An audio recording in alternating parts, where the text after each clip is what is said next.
और आपको गुजरात में हराएंगे इस बार। आप लिख के ले लो, लिख के ले लो, आपको ऑपोजिशन इंडिया गठबंधन गुजरात में हराने जा रहा है।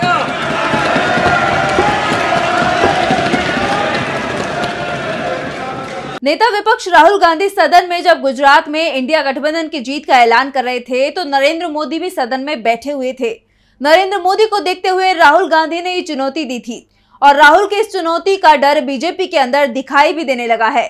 खास तौर पर गुजरात बीजेपी में खलबली मची हुई है और अपनी खींच मिटाने के लिए बीजेपी कार्यकर्ताओं ने कांग्रेस के कार्यालय पर हमला कर दिया। जी हां, दावा किया जा रहा है कि बीजेपी के कार्यकर्ता राहुल गांधी के बयान से नाराज थे, जबकि राहुल गांधी ने जो कहा वो उस पर अभी भी कायम है, क्योंकि राहुल ने कुछ भी गलत नहीं कहा था। लेकिन राहुल ने जो चुनौती बीजेपी को दी है वो जरूर पीएम मोदी के साथ पूरी बीजेपी को खल रही है और इसी के चलते गुजरात बीजेपी ने कांग्रेस कार्यालय के घेराव का ऐलान किया था। बीजेपी कार्यकर्ता अहमदाबाद में कांग्रेस कार्यालय राजीव भवन के बाहर जुटे और घेराव के नाम पर जमकर हुड़दंग मचाया।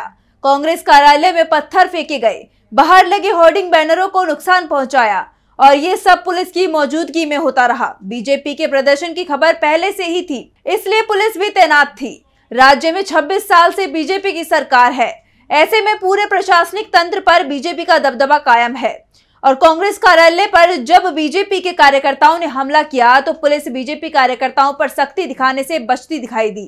कांग्रेस कार्यालय पर हुए इस हमले को लेकर राहुल गांधी ने प्रधानमंत्री नरेंद्र मोदी और बीजेपी को एक बार फिर अपने निशाने पर ले लिया है।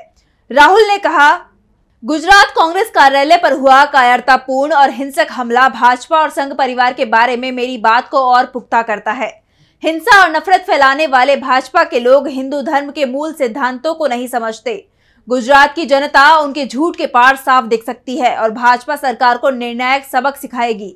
मैं फिर से कह रहा हूं, इंडिया गुजरात में जीतने वाला है। राहुल गांधी ने एक बार फिर साफ कर दिया कि इंडिया गठबंधन गुजरात जीतेगा। गुजरात में 2027 में विधानसभा के चुनाव होंगे और राहुल ने ये पहले ही साफ कर दिया है कि वो गुजरात जाते रहते हैं, वहां के लोगों के संपर्क में हैं। गुजरात के लोगों में बहुत गुस्सा है, वो इस सरकार को हटाना चाहते हैं। राहुल ने तो साफ कर दिया है कि अब उनके टारगेट पर गुजरात आ गया है और जल्द ही उनके गुजरात दौरे शुरू हो जाएंगे।